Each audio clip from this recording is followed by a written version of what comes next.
Bismillahirrahmanirrahim. Assalamualaikum warahmatullahi wabarakatuh. Alhamdulillahilladzi zayyana al-anbiya bi Muhammadin sallallahu alaihi wasallam wa zayyana al-kutub bil Qur'anil azim. زين القرآن بسم الله الرحمن الرحيم. أشهد أن لا إله إلا الله وأشهد أن محمدا عبده ورسوله الذي لا نبي بعده. اللهم لا علم لنا إلا ما علمتنا إنك أنت العليم الحكيم ولا حول ولا قوة إلا بالله العلي العظيم. Yang saya hormati, saya muliakan seluruh ibu-ibu majelis taklim Masjid Al-Ihsan. Sama-sama kita muliakan ibu ketua majelis taklim, segenap jajaran kepengurusan, kemudian para senior, tokoh agama, tokoh masyarakat yang hadir. Tak bisa saya sebutkan satu persatu.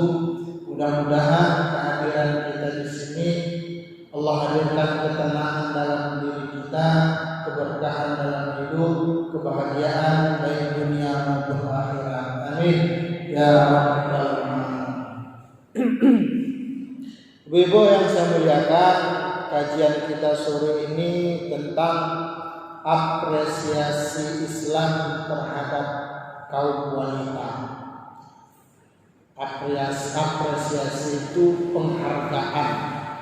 Minimal ada 10 penghargaan Islam terhadap kaum perempuan yang dulu sebelum Islam datang ini tidak ada.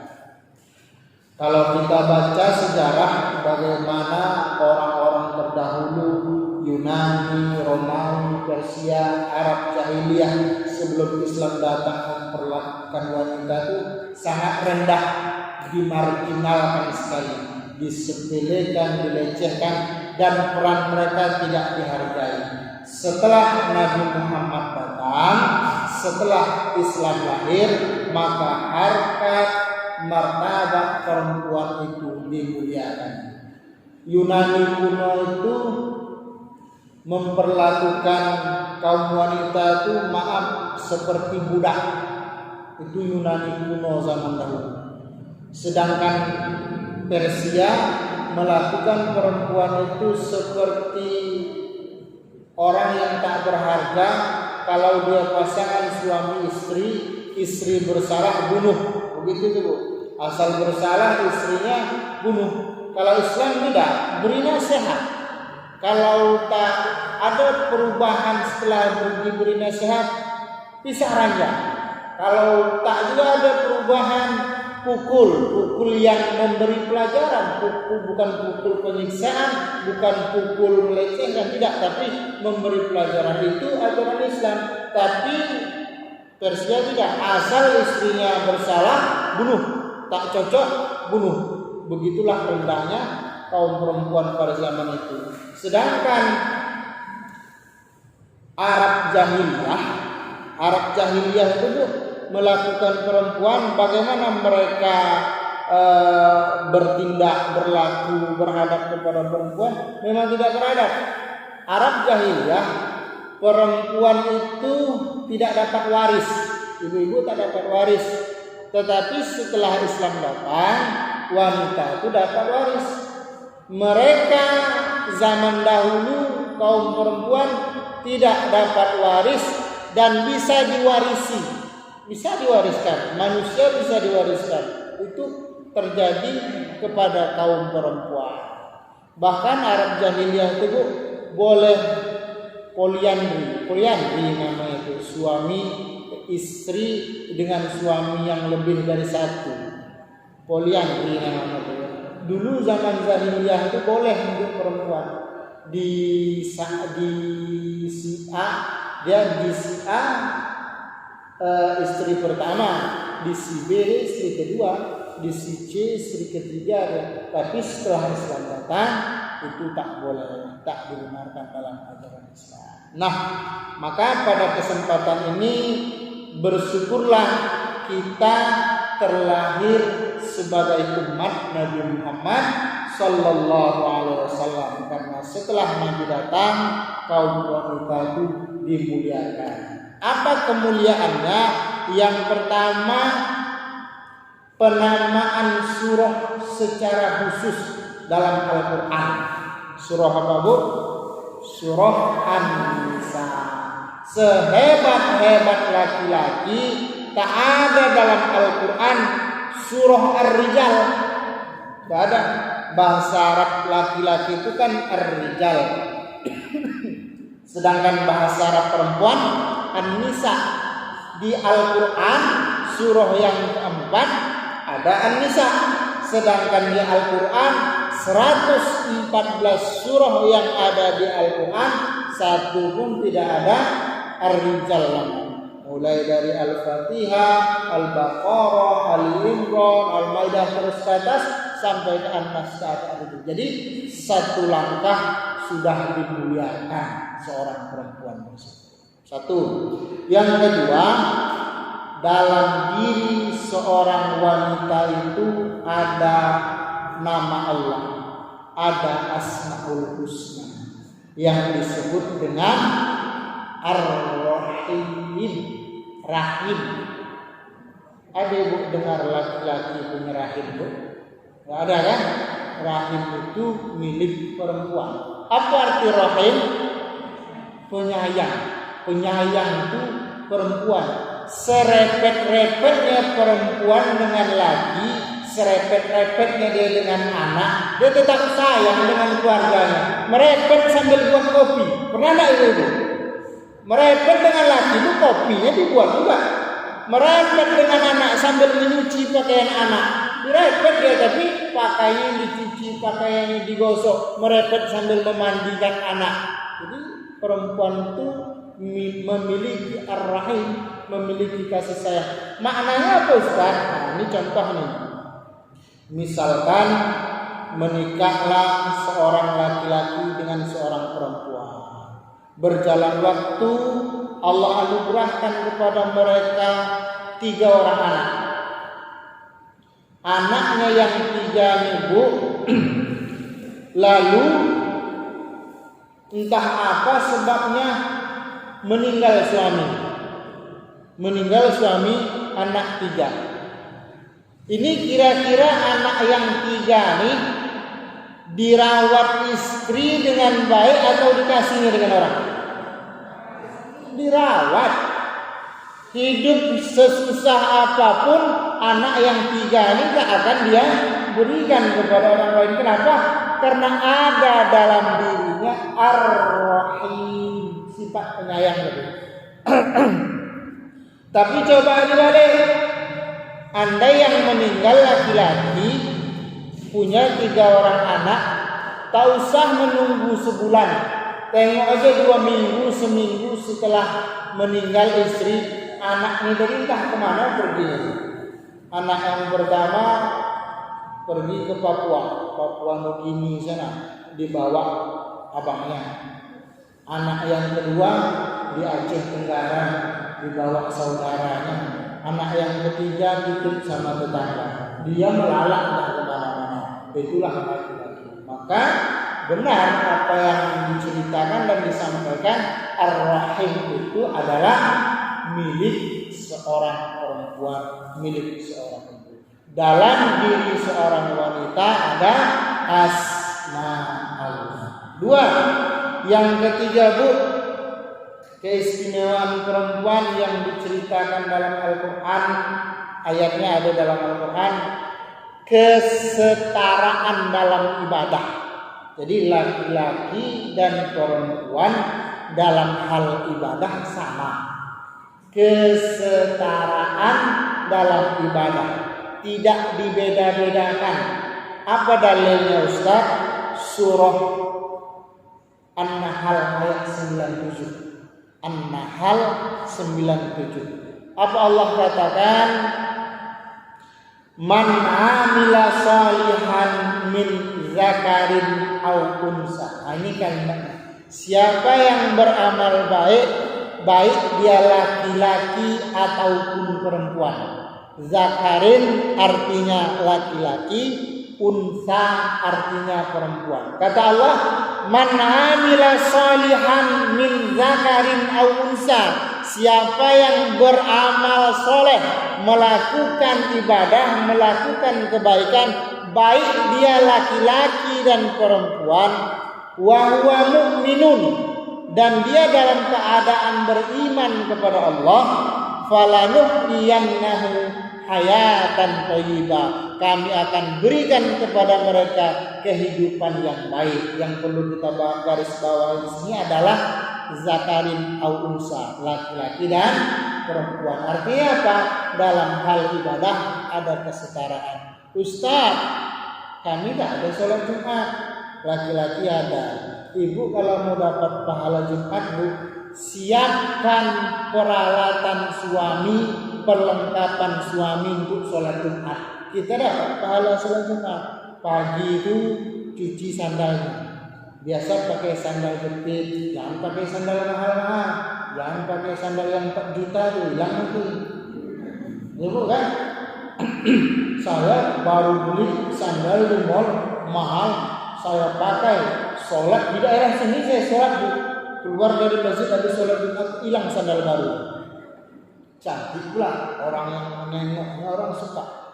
Nah, jadi pakai sandal jepit. Kalau dia pakai sandal jepit tuh, cuci sandalnya cantik-cantik, cuci, diboros-boros, dikeringkan, taruh di dinding atau dijemur. Ini tidak, suami nak pergi sholat Jumat itu sandal entah di mana.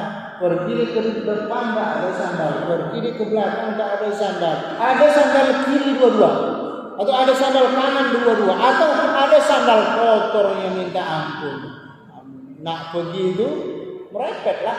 Mana sandal tadinya? Begitu lagi. Jadi siapkan, gosok bajunya. Biasa pakai baju putih, gosok.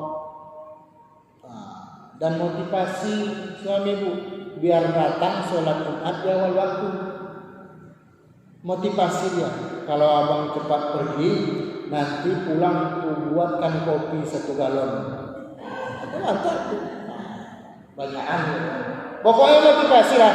Kalau abang pergi Jumat hari ini cepat, setengah 12 atau jam 12 kurang 15 menit sudah sampai ke masjid, nanti pulang gorengkan pisang standar untuk abang semua. Motivasi. Jadi semua hal yang kita lakukan untuk mempersiapkan agar suami senang bahagia sholat Jumat, kita mempersiapkannya dapat pahala. Nah, itu pula ya. Sudah berapa? 3. Yang keempat, ada bahagian dalam harta waris. Ada bahagian dalam harta waris. Dalilnya surah An-Nisa ayat 11. An-Nisa ayat 11. Apa kata Allah dalam surah An-Nisa tersebut? Fa illam yakun lahu waladun wa warisahu abawahu fali ummihi as-sulus. Fa in kana lahu ikhwatun fali ummihi as-sudus. Ini tentang cerita ahli waris, bahagian ibu. Di sini ibu-ibu semua, ya Bu, ibu-ibu semua kan? Bahagian ibu dalam harta waris itu 2. Salah satu yang 2. Ibu ya. Saya mau menyampaikan 2, ibu dan istri ya. Berapa bahagian ibu kalau anaknya meninggal? Ya. Cuman ibu ini sering ditinggalkan nih. Ibu sering tak dapat nih dalam harta waris. Ibu mendapatkan 1/3. Ingat, ini dengar ya. Ibu mendapatkan 1/3 dari harta waris kalau anaknya yang meninggal itu tidak punya anak.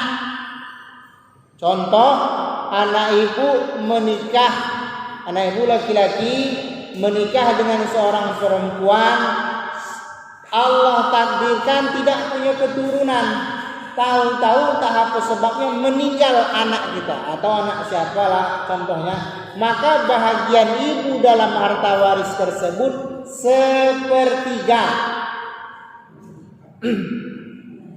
Dah, yang kedua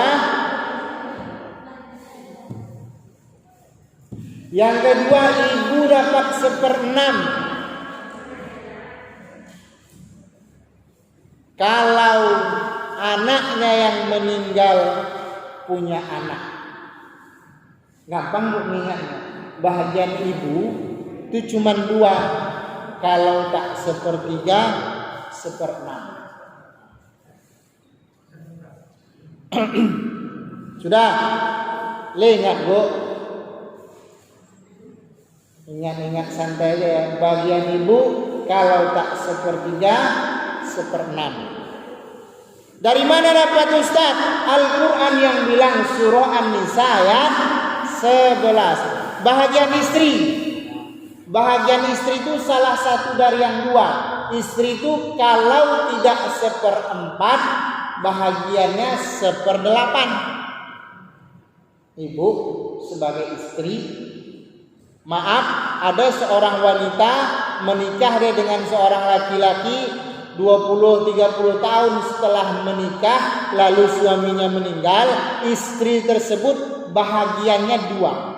Kalau tidak 1/4, 1/8. Cuman cara membagi harta di masyarakat Indonesia ini khusus untuk istri disepakati caranya 2. Caranya 2. 1, kalau harta mereka musyarakah itu bekerja sama mencarinya. Kan rata-rata di Indonesia ini mencari hartanya kan kerjasama kan, kerjasama suami istri. Maka kalau hartanya cara mencarinya kerjasama sudah disepakati di Indonesia ini titik kompilasi bahwa kalau suami meninggal dikeluarkan dulu setengah. Misalkan di total hartanya 1 miliar, dikeluarkan dulu 1/2 miliar diambil oleh istri. Kenapa? Karena bekerjanya bersama. Keluarkan 1/2 dulu. Ini budaya di Indonesia. 1/2 miliar lagi baru dibagi sesuai harta waris. Istri kalau dia punya anak, maka bahagiannya 1/8. Nah, yang dari yang 500 juta itu ambil 1/8. Setelah dikeluarkan 1/2. Nah, kenapa? Karena cara mencari hartanya musyarakah kerjasama istri dengan suami tolong menolong. Tapi kalau memang mutlak harta suami, itu tak digunakan, maka langsung. Jadi saya ulang ibu ya, sederhana ya. Ibu dapatnya kalau tidak 1/3, 1/6. Istri kan beda ibu dengan istri. Istri dapatnya kalau tidak 1/4, 1/8. Mana banyak bahagian ibu dari istri? Mana banyak? Salah. Mana banyak bagi? 1/3, 1/6, 1/4, 1/8. Mana banyak istri daripada ibu? Hah? Siapa? Yang 1/3 dengan 1/4 lebih banyak 1/3. Berarti ibu kan? 1/4 dengan 1/8 mana lebih banyak? 1/4 berarti ibu. Secara tidak langsung Allah mau bilang muliakan ibu. Jadi ibu ini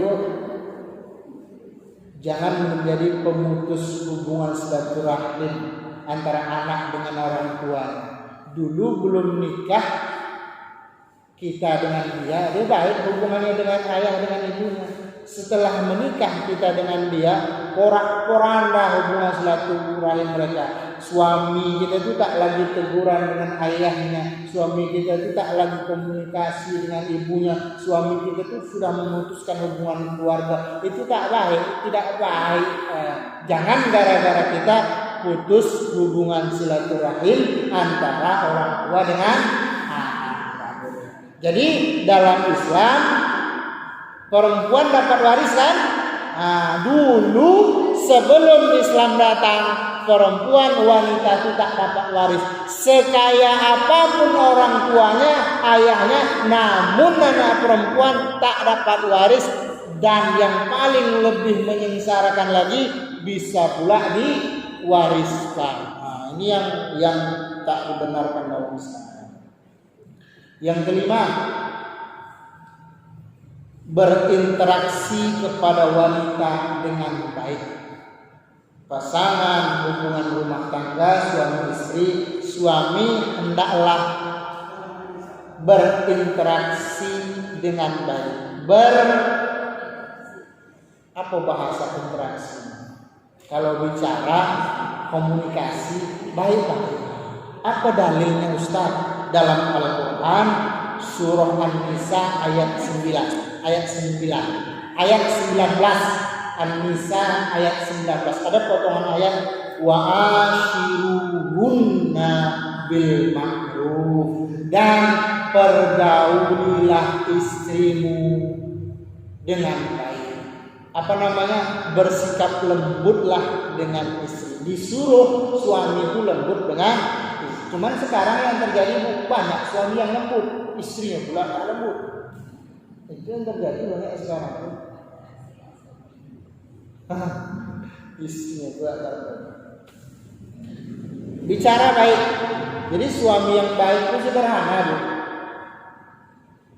Dia pertanyaannya sederhana, nggak perlu mewah-mewah. Pertanyaan sederhana, Mama sudah sholat, itu suami baik. Mama hari ini udah ada ngaji. Misalkan dah malam, Mama sudah baca Al-Waqiah malam ini. Kan gitu kan? Kata Nabi, man qara al-waqi'ah kulla lailatin lam tusibhu faqah. Siapa yang membaca surah Al-Waqi'ah setiap malam, maka tidak akan ditimpakan kepadanya kefakiran. Tak mungkin dia fakir.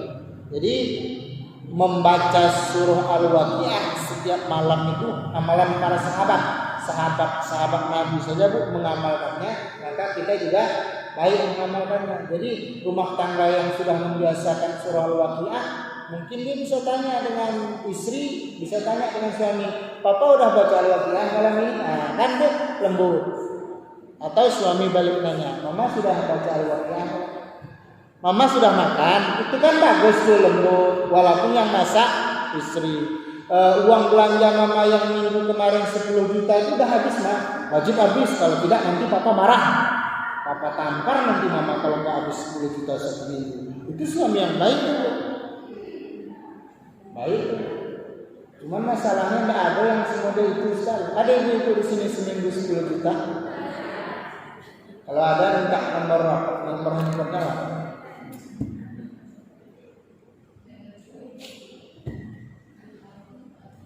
Berinteraksi dengan yang keenam, Bu, biar habisnya saya habiskan 10-nya. Yang keenam, menjamin hak sesuai syariat. Menjamin hak sesuai syariat. Istri itu ada haknya. Nanti kita sampaikan hak-hak istri. Misalkan hak istri apa? Nafkah zahir, nafkah batin.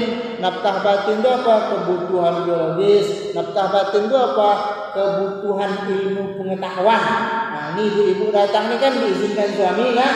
Nah, pergilah ke majelis ilmu di masjid karena ada pengajian. Itu kebutuhan batin dulu. Karena ilmu ini tak nampak, tapi kita bisa melakukan kebaikan lewat ilmu yang kita dapatkan. Ada kebutuhan namanya zahir, apa? Makanan, pakaian halal. Kemudian apa lagi?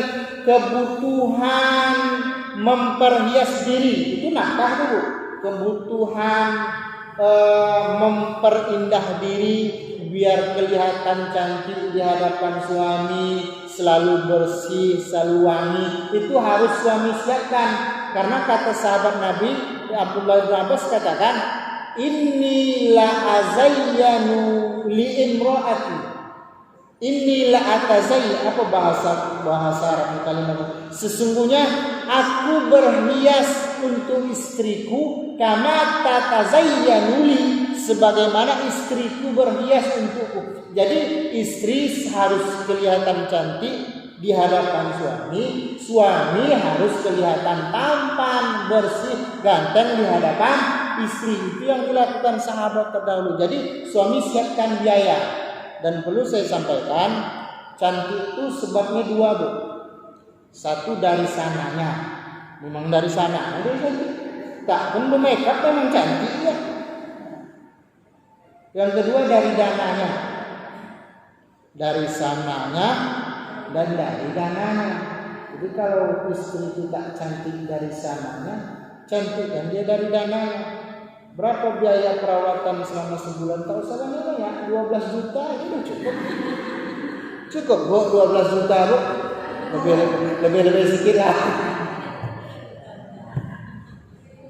Disuruh ya memperhias diri, tapi ingat, tujuan memperindah diri itu tidak boleh selain untuk suami. Ada yang terbersit sedikit untuk selain suami, nggak masalah. Nanti keluarlah istilah tabarruj. Tabarruj itu yang dilarang dalam ajaran Islam. Menjamin hak sesuai syariat. Ayatnya apa Ustaz? Surah An-Nisa ayat 4. Wa atun nisa sadaqatihinna nihlah fa in tibna lakum an shay'in minhu fakuluhu hani'an mari'a. Ini termasuk jaminan haknya istri itu apa? Mahar. Mahar itu punya istri. Saya terima nikah si fulan bin fulanah dengan mahar 1 miliar dibayar tunai, misalkan gitu kan. Ada ibu-ibu di sini maharnya 1 miliar.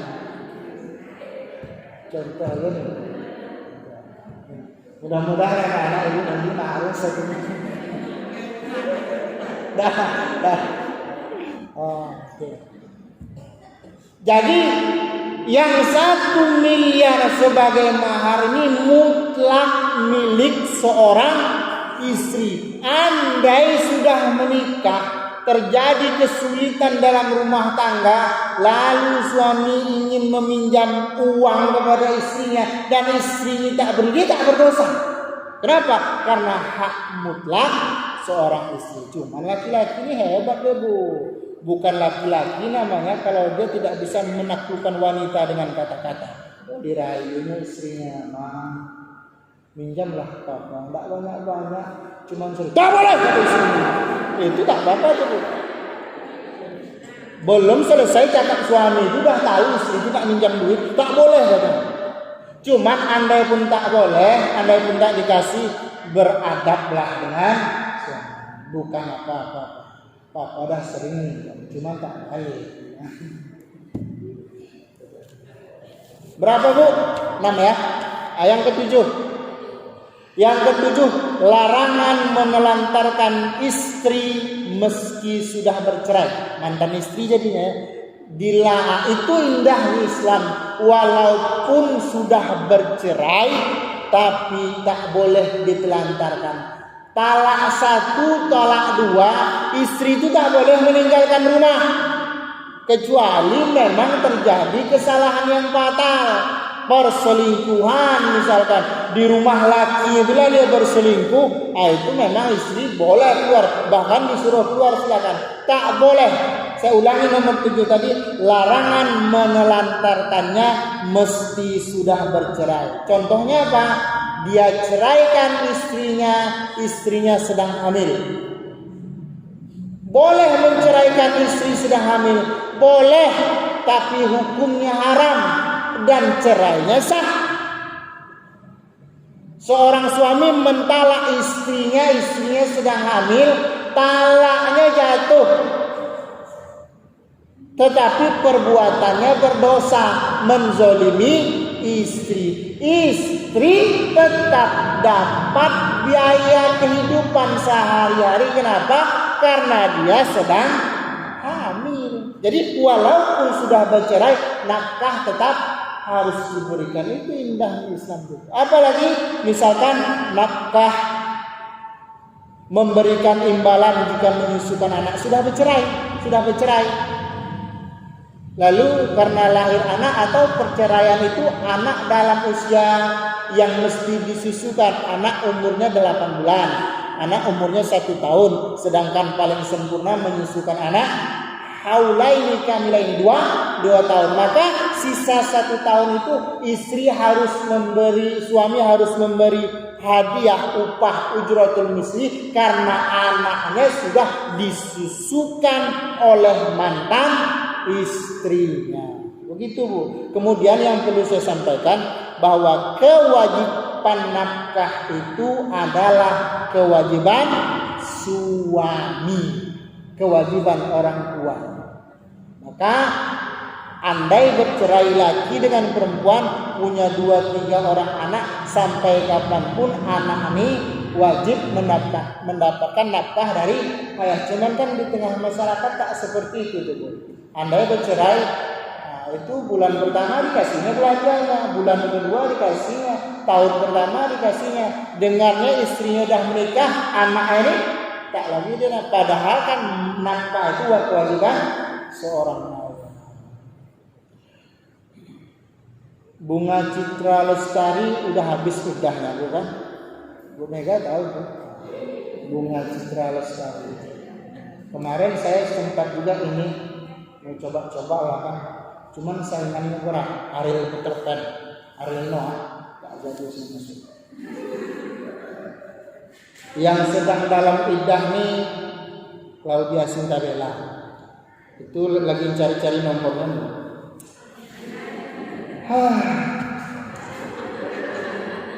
Ustaz tidak kenal, tak aktif. Yang ke-8, yang ke-7 jadi ya. Yang ke-8, ketika anak-anak membuka pintu surga untuk orang tua, wanita ya. Ketika dia anak-anak itu belum cukup umur 9 tahun lah. Ketika anak-anak dia membuka pintu surga untuk orang tua, anak-anak itu hanya ada pada anak perempuan, tidak pada anak laki-laki. Nah ini kan kita cerita ini konteksnya perempuan. Saking mulianya perempuan tuh, anak-anak dia lagi sudah membuka pintu surga untuk orang tua. Kata Nabi, man ala salasa banatin, siapa yang merawat 3 anak perempuan, fa'addabahunna, dididiknya anak itu dengan baik, disekolahkannya, diajarkan mengaji. Kemudian sudah besar anak gadis tadi, wa zawwajahunna, dinikahkannya dengan laki-laki yang baik. Apa kata Nabi? Falahul jannah, maka untuk orang tua tersebut surga. Itu ibu-ibu, siapa di sini ibu-ibu yang punya 3 anak perempuan? 3. Ibu lebih mudah masuk surga insyaallah. Ada yang lain? Yang punya 3? Yang punya 2 tambah 1 lagi Bu. Apalagi ibu-ibu yang punya 1 gimana? Bahaya tuh. Nanti yang masih punya 1, punya 2 anak perempuan, mulailah program anak perempuan, konsultasikan dengan suami habis makan atau menjelang tidur. Pak, kata Ustaz tuh, kalau kita punya 3 anak perempuan, peluang surga itu lebih mudah. Gimana Bang? Bawa ngucap kata bapak, kata suami. Umur kita udah 60, udah lah 10. Nah, kalau gitu kata suami udah. Jadi kecil, anak wanita yang kecil itu membuka peluang surga yang besar untuk orang tua. Yang ke-9, kalau anak yang kecil ini tadi sudah dewasa, dia penyempurna agama suami.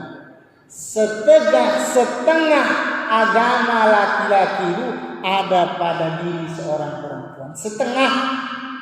Maka pesan Nabi, man tazawwaja faqad istakmala nisfa dinih. Siapa yang menikah, laki-laki yang menikah dengan seorang perempuan, maka dia sudah menyempurnakan nisfa dini, setengah agama. Jadi bilang ke suami itu, jangan sekali dengan saya, setengah agama Bapak ada sama saya. Tapi baik-baik ngomongnya bu, jangan bagak kan, kalau bagak kena tempeleng nanti. 9. Ke-10, setelah menjadi seorang ibu, menikah menjadi kan, punya anak, lahir anak. Setelah dia menjadi seorang ibu, sorga di bawah telapak kaki. Datang seorang sahabat laki-laki kepada Rasulullah, dia ingin ikut berperang. Ya Rasulullah, saya ingin ikut perang, saya ingin mati syahid. Kata laki-laki muda nih. Lalu Rasul bertanya, apakah engkau masih memiliki ibu? Kau masih punya orang tua? Ada Rasulullah, ibu saya. Pulang, berbaktilah kepada kedua orang tua. Orang tua. Falzamha, kata Nabi. Berbaktilah kepadanya.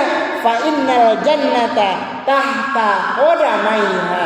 Sesungguhnya sorgamu ada di bawah telapak kaki. Itulah bahwa mulianya seorang wanita.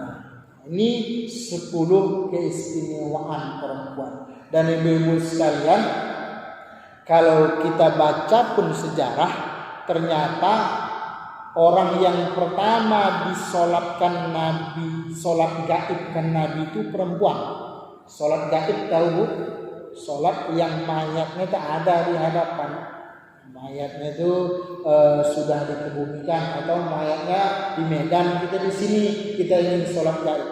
Orang yang pertama disolat gaibkan Nabi itu perempuan, namanya Ummu Mihjan. Ada riwayat mengatakan Ummu Muhjin. Itu siapa Ummu Muhjin? Ummu Mihjan ya Rasulullah. Ustaz, ternyata dia seorang ibu-ibu paruh baya. Kerjanya apa? Kerjanya menyapu-nyapu Masjid Nabawi. Jadi tugas dia bu, membersihkan Masjid Nabawi. Jadi saya mau sampaikan, ketika Rasul pergi musafir, Ummu Mihjannya meninggal. Setelah Rasul pulang musafir, beberapa hari Rasul sadar ibu yang bernama Ummu Mihjan ini tak ada. Lalu Rasul bertanya, Ummu Mihjan itu mana? Fulanah itu mana? Apa kata sahabat? Dia sudah meninggal ya Rasulullah. Lalu Nabi bilang, kenapa tak dikasih tahu saya bahwa dia sudah meninggal? Akhirnya pergi Nabi ke kuburannya, Nabi sholatkan. Sholat Nabi di depan kuburan, sholat gaib. Selesai sholat, apa kata Nabi? Hiya min ahlul jannah. Ummu Mihjan ini ahli surga. Apa kerjanya bu? Bersihkan masjid. Jangan sepele dengan orang-orang yang membersihkan masjid. Tak bisa kita menolongnya, jangan cemeeh dia. Alah, berapa kali gaji? Nah, jangan. Tak boleh menyepelekan. Orang-orang yang membersihkan masjid, pengurus-pengurus masjid yang ikhlas itu masya Allah pahalanya luar biasa. Di Tangerang beberapa waktu yang lalu dibongkar kuburan, beberapa belas kuburan karena perluasan ini dijadikan tol. Ternyata bu, setelah puluhan tahun dikuburkan, ada mayat, beberapa orang mayat masih utuh, jasadnya utuh. Diselidiki, ternyata yang utuh ini pengurus masjid. Yang dibaca sejarahnya, mereka itu ikhlas mengurus masjid. Ikhlas luar biasa, dibangun, disiapkan, dimakmurkan, dibuat di mana masjid itu ramai, masjid itu cantik. Dan mereka lakukan itu karena Allah. Jadi setelah beberapa puluh tahun dibongkar, mayatnya masih utuh. Dah ini ya pesan, inilah apresiasi Islam terhadap kaum perempuan. Saya tutup dengan hadis Nabi kita Muhammad SAW. Kata Nabi, ad-dunya mata, dunia ini adalah perhiasan. Wa khairu mata'iha al-mar'atus shalihah. Sebaik-baik perhiasan adalah istri yang soleh. Sebaik-baik perhiasan istri solehah. Sebaik-baik perhiasan istri solehah. bilang ini kepada suami ya, sebaik-baik perhiasan adalah istri soleha. Sering-seringlah beli perhiasan, insya Allah aku soleha. Itu aja sering-sering. Sebulan 5 gram dah cukup. Ini saja Bu kajian kita pada sore ini.